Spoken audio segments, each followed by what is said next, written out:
The most dangerous moment in a marriage isn't a big blow up fight. It's when she stops reacting completely. Because anger means she cares, silence means she's done. And right now, while you're watching this, she might already be planning her exit quietly, calmly, and without a single argument. So let's talk about what's really happening when she goes silent. Because here's what most men think, they think silence means peace. They think no arguments means things are getting better. They think she's finally accepting them for who they are. Wrong. When your wife stops reacting, she's not healing, she's detaching. And there's a massive difference between those two things. So let me show you exactly what I mean.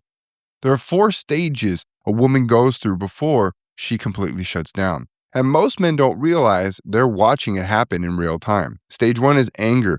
When she's angry, she's fighting. She's raising her voice. She's telling you exactly what's wrong. And here's what that actually means.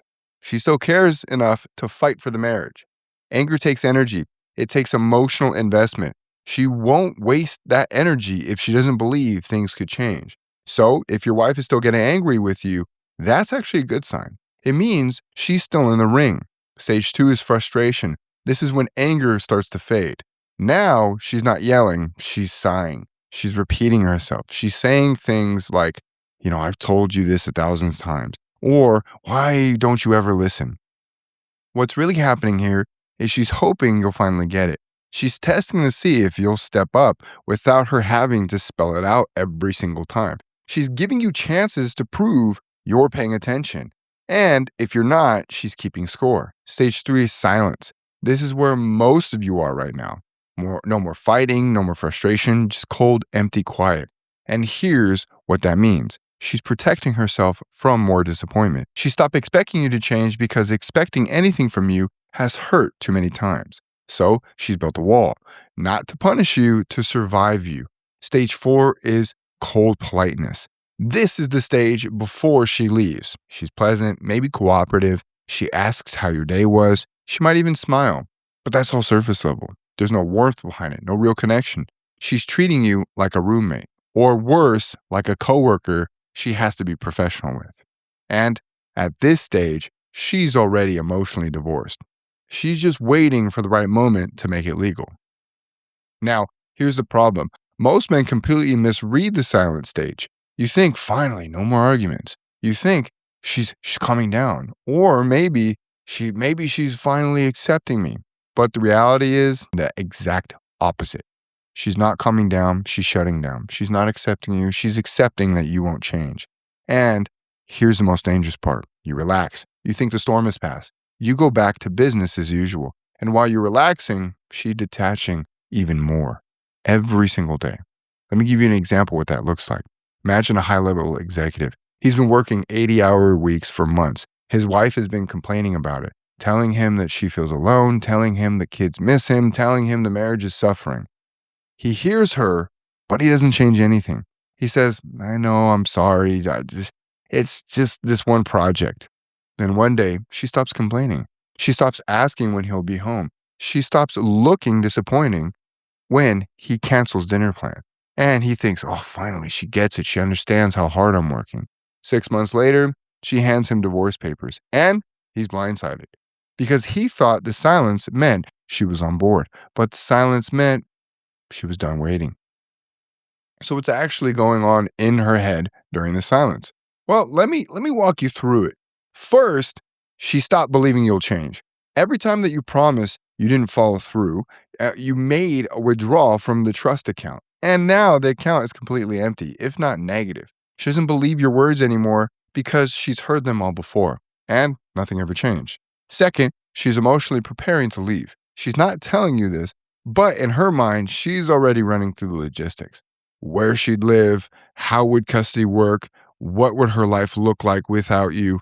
She's building the exit plan. Quietly, carefully, so, it's without even a single conversation about it. And third, she's already grieving the marriage in private. She's going through the mourning stages. She's mourning what you used to have, letting go of the man that she thought you'd become, and she's accepting that the marriage that she wanted doesn't exist. And she's doing all of this alone because she doesn't trust you enough to share it with you. Fourth, the relationship exists legally, not emotionally. On paper, you're still married, You share a home, you share finances, maybe you share kids, but emotionally, she's already gone. The connection is dead, the intimacy is gone, and you're living parallel lives under the same roof. And if you think that's sustainable, you're wrong because one day she'll make the legal match the emotional. And you'll be sitting there wondering, how did I see this coming? Think about a ship lost at sea in a storm. When the ship is in trouble, the crew sends out distress signals, flares, radios, SOS. They're fighting to be rescued. They're fighting to survive. But if those signals suddenly stop, that doesn't mean that the ship made it to safety. It means the ship is sinking and the crew has accepted that they're going down.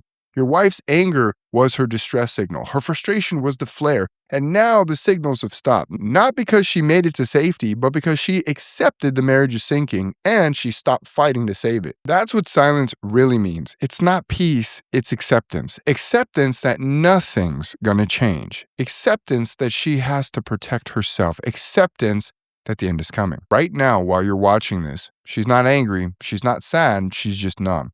And that should terrify you more than any fight ever did. Because anger, you can work with. Sadness, you can comfort. But numbness means she's already detached. Her nervous system has shut down to protect her from more pain. And if you don't disrupt that pattern, she's going to stay numb until she walks out the door. So if you're sitting there thinking, at least we're not fighting anymore, I need you to hear this. The fight isn't over. You've already lost it. And now you're in a different battle. A battle to prove that change is real. A battle to rebuild trust from zero. A battle to show her you finally see what's broken. And you're running out of time. So, now that you understand what silence really means, let me show you how she got here. Because this didn't happen overnight. There were stages before the silence. And if you can see the pattern, you can understand where the bleeding points are. So let's talk about the 3 stages before silence. All right, so let me show you how she got there. Because silence doesn't happen overnight. It's the final stage of the emotional shutdown. And most men miss the early stages completely. They don't see the warning signs until it's too late. So I'm going to walk you through the 3 stages that happen right before silence. And I'm going to show you exactly where you lost her because each stage is a bleeding point. A place where trust is leaking out, and by the time that she goes silent, the bleeding points have been open so long that she stopped trying to stop the bleeding. So let's kind of break this down. Stage 1 is the testing phase. This is where most men start to crack, and most men don't even realize it's happening. In this testing phase, your wife is still hopeful. She still believes things can change, so she brings up the issues directly, she asks for change explicitly, and she gives you second chances. Here's what that looks like in real life. She says, I need you to be more present with the kids, or I need you to help more around the house, or I need us to spend more time together. She's not yelling, she's not attacking. She's clearly telling you what she needs, and she's giving you the opportunity to step up. This is the easiest stage to fix because she's literally handing you the roadmap. But here's what most men do. They apologize. They say, you're right, I'll do better. They might even make a small effort for a week or maybe 2, right? But then they go right back to the old pattern. And here's the critical part. What she needs at this stage is action, not promises. She doesn't need you to tell her you'll change. She needs you to show her consistently over weeks and months, not just when she brings it up. So let me give you an example. She asks you to put your phone down during dinner. You say, yeah, of course, I'm sorry. You do it for 3 nights, then you go right back on your phone and you scroll through your work emails while she's talking. She notices, she doesn't say anything yet, but she's keeping score. And every time you slip back into the old pattern, you're opening up another bleeding point. You're proving that your words don't match your actions. And she's learning not to trust what you say. This is the testing phase. She's testing to see if you'll actually follow through, and most men fail the tests without even knowing that they're being tested. Stage 2 is the frustration phase. Now we're moving into a more dangerous territory. If you fail the test stage, and that's stage 1, she moves into frustration, and this is where things start to feel harder. In the frustration phase, her complaints become sharper. She stops asking nicely. The requests turn into demands. The gentle reminders turns into accusations, and the fights feel more intense. Here's what that sounds like. So instead of, I need you to be more present, it's now, you're never here. Instead of, can you help with the kids? It's now, I'm doing everything by myself. Instead of, I wish we spent more time together, it's now, you don't even care about this marriage. She's escalating because the soft approach didn't work. She's hoping that if she turns up the volume, you'll finally hear her. But here's what most men do at this stage: they defend, deflect, or they withdraw. They say things like, you're overreacting. I'm doing the best I can. Why are you always so negative? Or they just shut down completely and stop engaging. And every single one of those responses makes it worse, because what she needs at this stage is consistency, proving change, okay? Not defensiveness, not explanations, and definitely not withdrawal. She needs to see that you hear her and that you're actually doing something about it, week after week, month after month, without her having to remind you.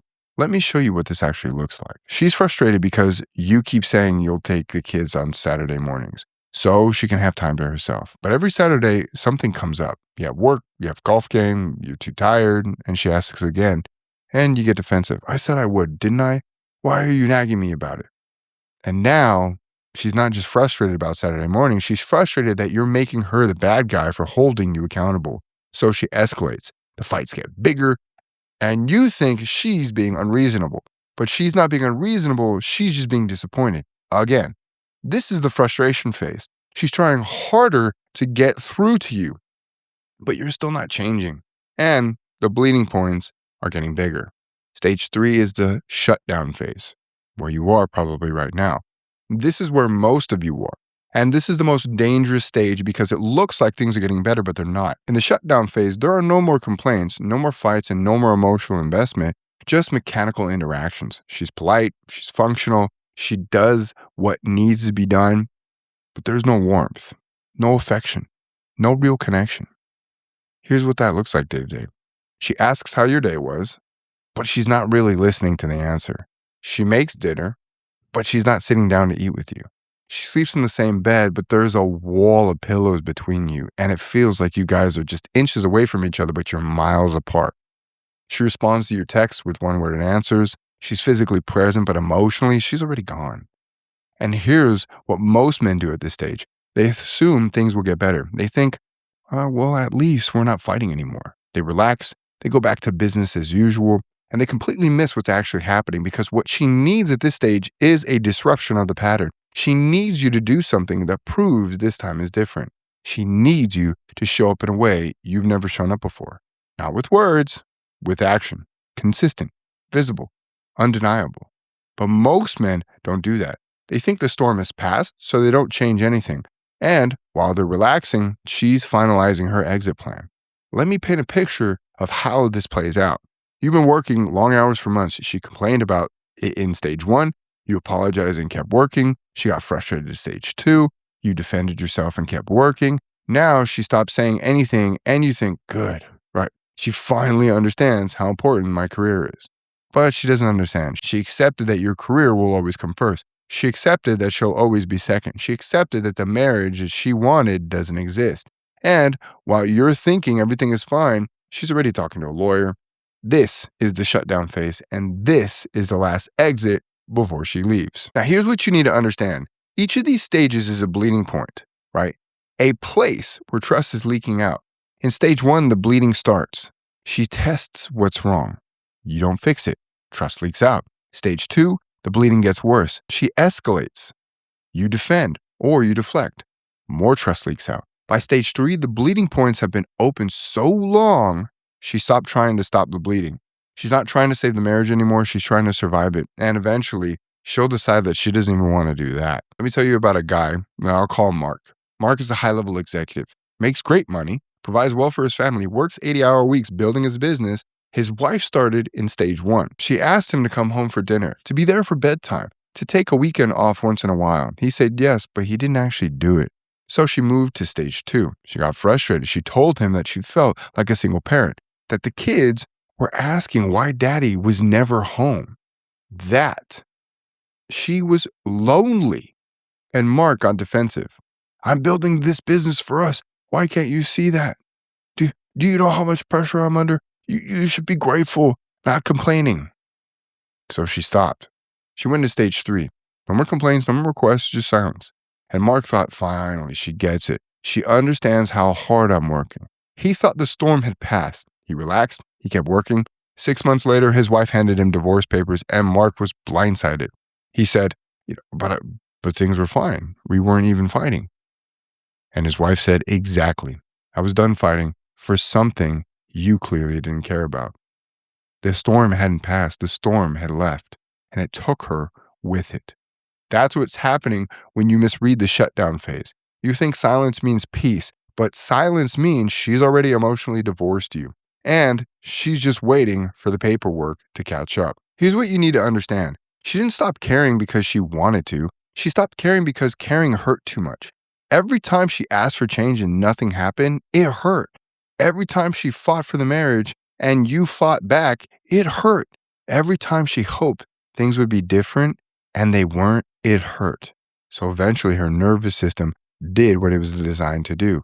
It protected her. It shut down the pain. It numbed her out. And now she's in survival mode, not connection mode, survival.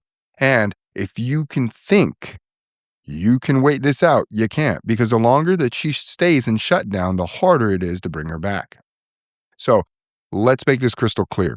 Bleeding point 1 is she asked, you promised, you didn't deliver. Trust leaked out. Bleeding point 2, she escalated, you defend, nothing changed. More trust leaked out. Bleeding point 3 is she shut down, you relaxed, and the pattern continued. The last of the trust leaked out. And now you're here watching this video, wondering how to fix it. And the answer is simple. You have to close the bleeding points. You have to prove through action that this time is different. Not with grand gestures, not with long talks, with consistent, visible, undeniable change over weeks, over months, until her nervous system feels safe enough to let her guard down. But here's the problem. Most men, when they realize how serious this is, panic. And when they panic, they do things that make it, oh my God, way worse. So before I show you what actually works, I need to show you what doesn't. Because if you do any of these 4 things, you're going to push her further away. So let's talk about what not to do right now. All right, so now you know how she got here. You understand the stages, you see the bleeding points, and your instinct right now is probably to do something, to fix it, to turn this around, and that's good. But here's the problem. Your instincts are going to tell you to do things that are actually going to push her further away. So before I show you what works, I need to show you what doesn't. Because if you do any of these 4 things, you're going to make things worse. So let's go through them. Deadly response number 1 is grand gestures. This is the first thing most men do when they realize how serious this is. They panic. They try to fix everything at once with some big romantic gestures. Flowers, love letters, weekend getaways, expensive gifts. And here's why that fails. She's seen this movie before. You've done the grand gesture thing after every other major fight. You've apologized with roses, promised change over candlelit dinners. You've bought her jewelry to smooth things over. And every single time the effort lasted about maybe 2 weeks, then you went right back to normal. So what does she think when you do it again? Here we go again. He'll be back to his old self in 2 weeks. This isn't real. This is damage control. And she's right. The pattern is always the same. Panic, effort, relapse. You realize things are bad. You make a big show of trying. Then you relax and fall back into old habits. And every time you do this, you're not rebuilding trust. You're proving that you can't be trusted. Let me give you an example. You book a surprise weekend trip to her favorite city. You're attentive the whole weekend. You're present. You're romantic. She even softens a little bit. And you think, see, I fixed it. But the next week, you're right back to your phone during dinner. You're back to working late every night. You're back to exact pattern that pushed her away in the first place. And now she's not just disappointed. She's convinced that you'll never actually change because you just proved grand gestures don't work because they're about the moment, not the pattern. And now she needs to see the pattern shift, not a weekend vacation. Deadly response number 2, long talks about feelings. Look, the second thing men try is sitting her down for a long emotional conversation. They want to hash it out. They want to talk everything through, get everything on the table. And here's why that fails. Words mean nothing without action. She's heard every version of this conversation already. I know I messed up. I'm going to get better. I'm going to do better. I love you and I don't want to lose you. Just tell me what you need me to do and I'll do it. She's heard it all. And none of it ever turned into real change. So what does she think when you ask? More promises, I won't believe. Here's where he tells me what I want to hear and then does nothing. Why am I even entertaining this? The truth is, she's heard it all before. And every time you have one of these talks without following through, you're not building connection, you're building resentment because you're wasting her time on top of breaking her trust. Here's what this looks like in real life. You sit her down, you tell her you'll finally understand, you promise that you're going to be more present, more engaged, more emotionally available. She nods. Maybe she even feels just a little hopeful, but nothing changes. You're still the same guy doing the same things. And now she's thinking, I can't believe I let myself hope again. Long talks don't work because talk is cheap. And she's bankrupt from buying into your words and getting nothing in return. Daily response number 3 is giving her space. The third thing men do is back off completely. They think she needs space to cool down. She needs time to process. I'll give her room and she'll come back. Here's why that fails. Space equals distance when there's no trust. If the foundation is solid, space can be healthy. But if the foundation is broken, space just gives her more room to detach. What does she think when you're giving her space? Well, she's saying in her mind, he's relieved I'm not complaining anymore. He doesn't actually want to fix this. He wants me to stop bothering him about it. This is him checking out without even saying he's checking out. And here's the danger. She uses that space to emotionally exit, start imagining life without you, start planning what it would look like, and start accepting that the marriage is over. And the more space you give her, the easier it becomes for her to leave. Let me show you what that looks like.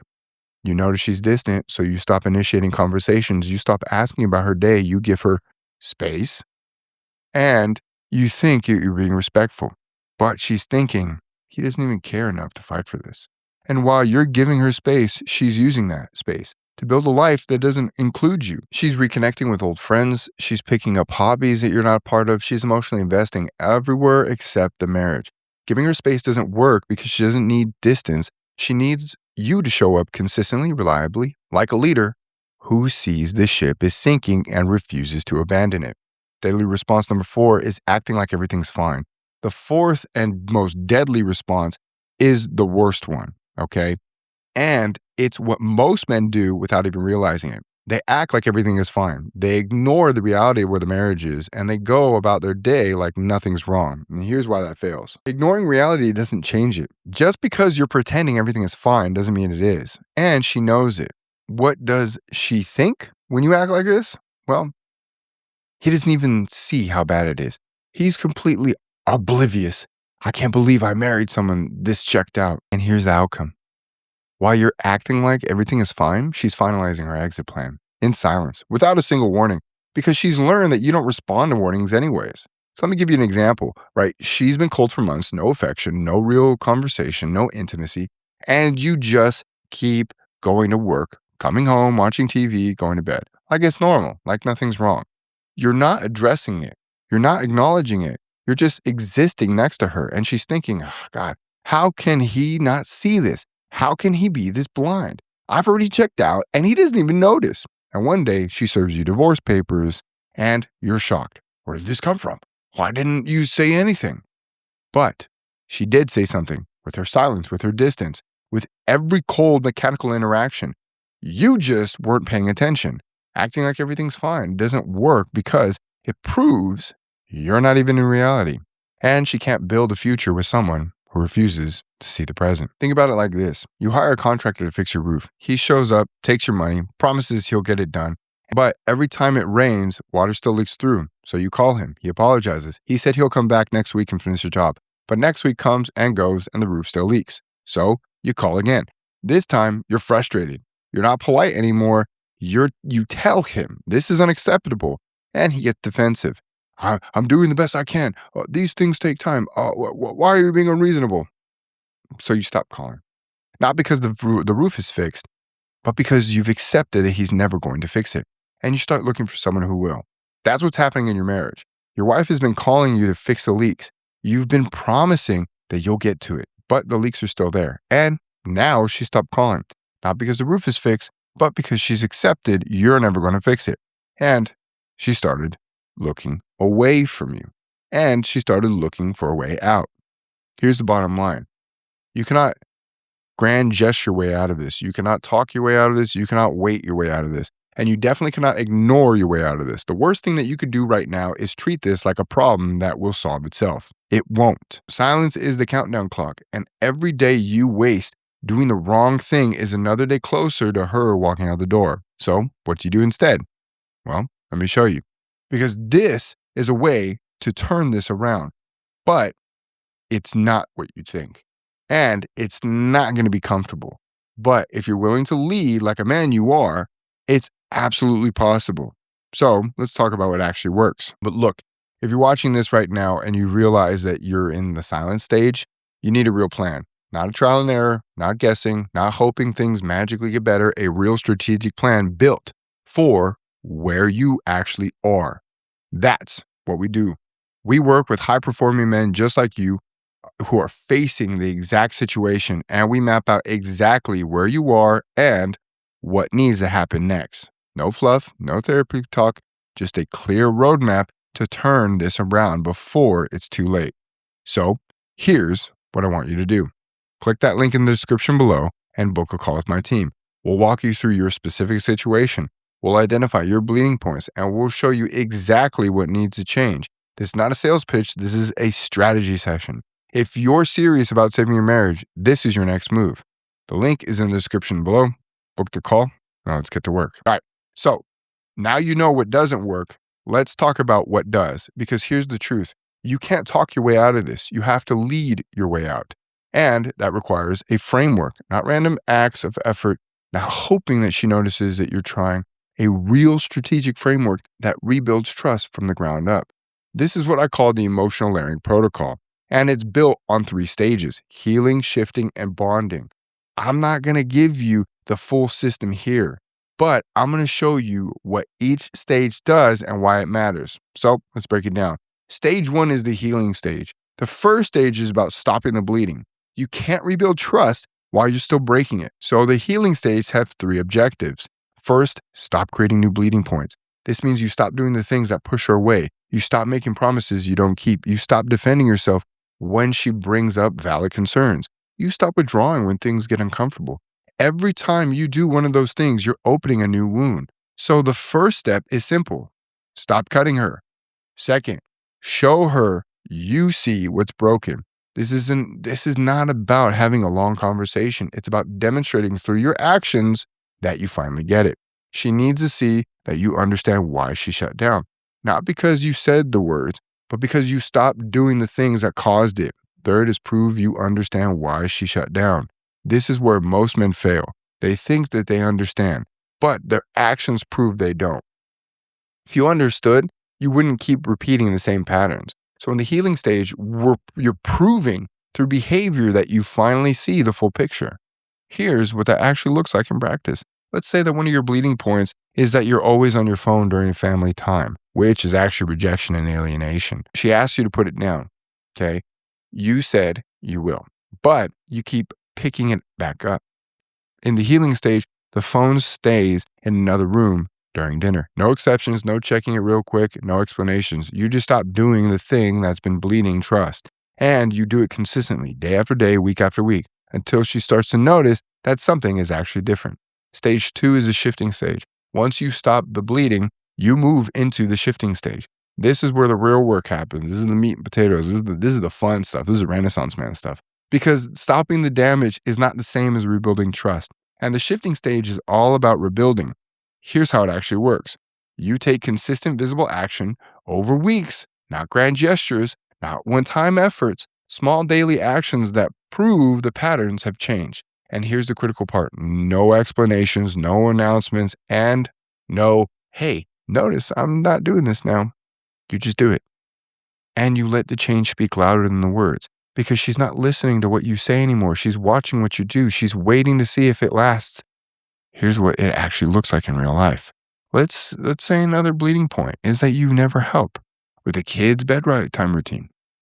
You're always working late, or you're too tired, or, I mean, you're on your phone. So she's been doing it all alone every single night for years. In the shifting stage, you show up for bedtime every night without being asked, without announcing it. You just do it. You read the story, you tuck them in, and you handle it.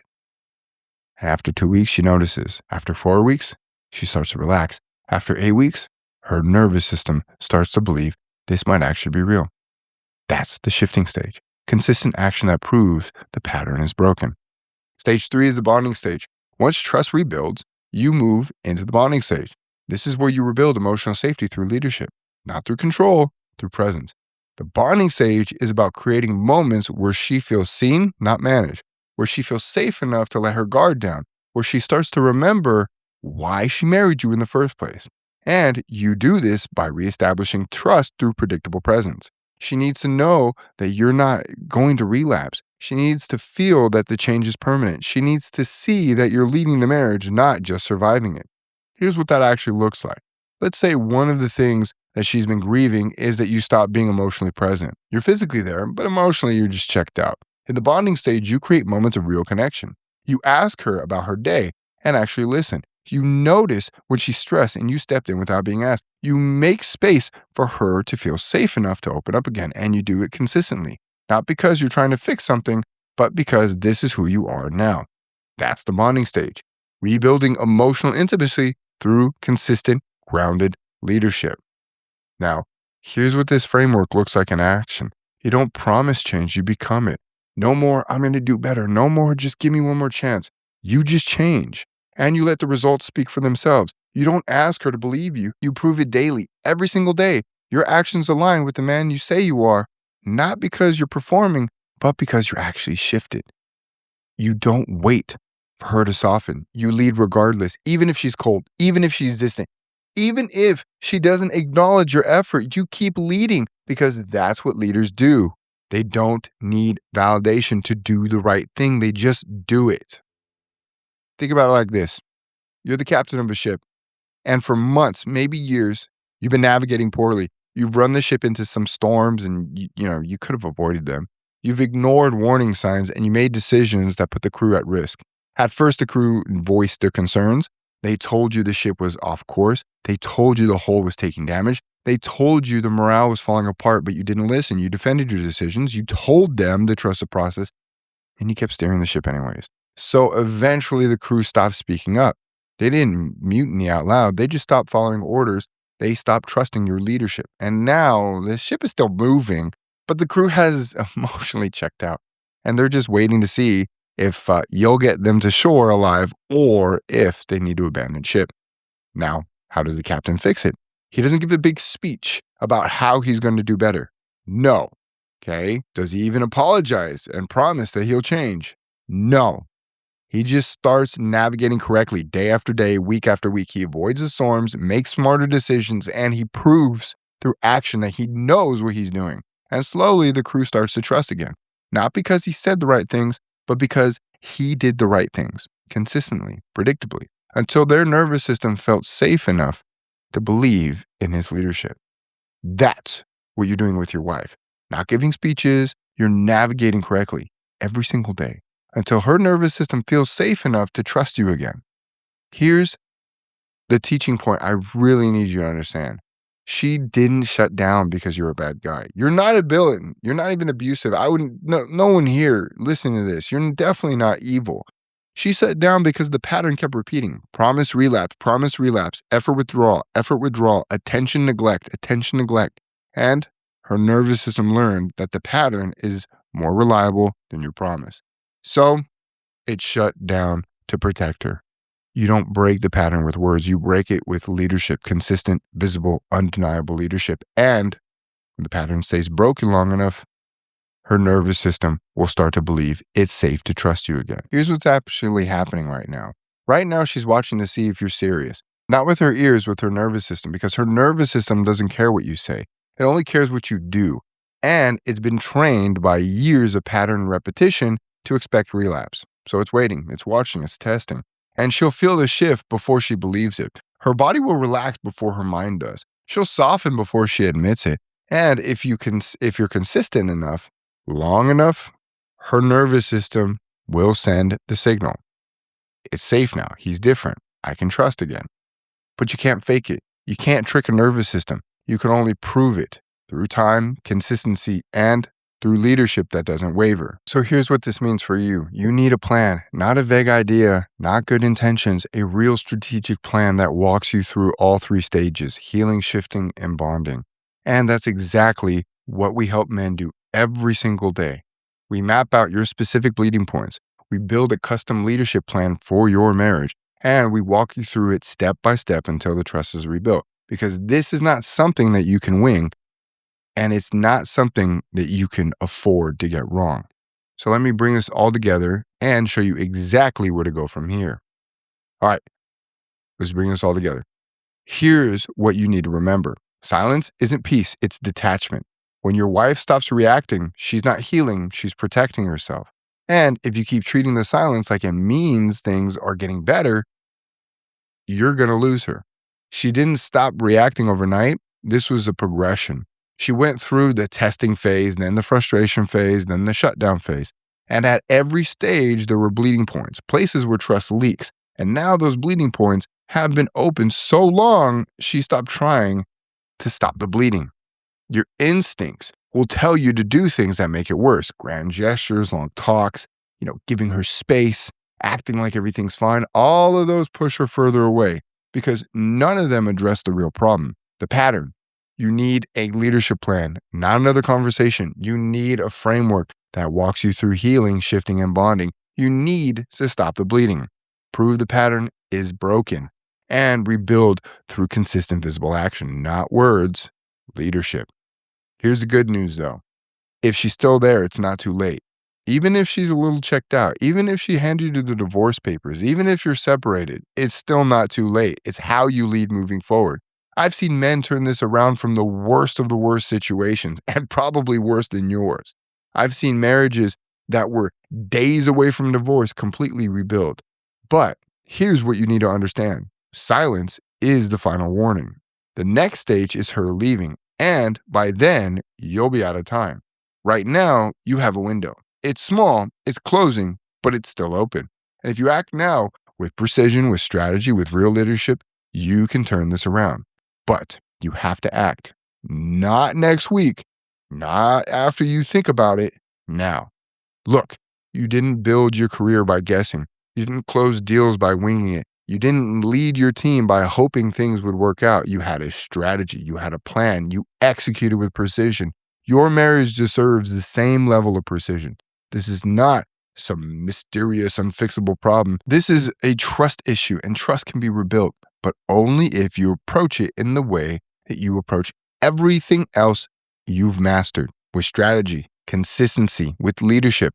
This is fixable, but only if you act like the leader you are. Not the guy who hopes she'll come around, not the guy who waits for her to tell him what to do, the leader who sees what's broken and fixes it, the leader who doesn't need permission to do the right thing, the leader who shows up every single day until trust is rebuilt.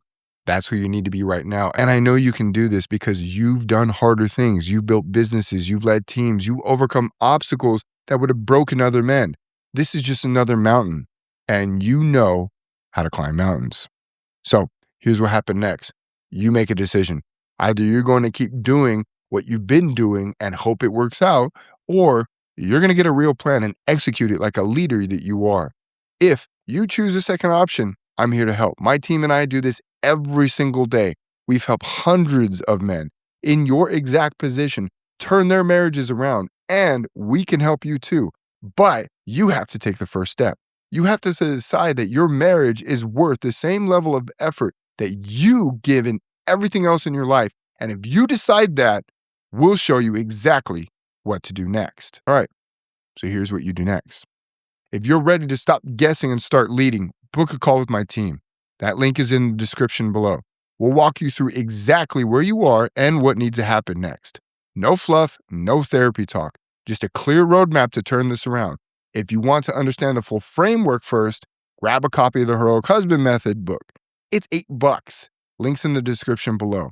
Or start with a free training to see if this approach fits you.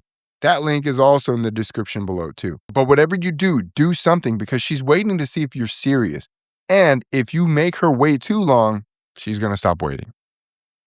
The link is in the description right below this video. Click it, take those first steps. Let's fix this.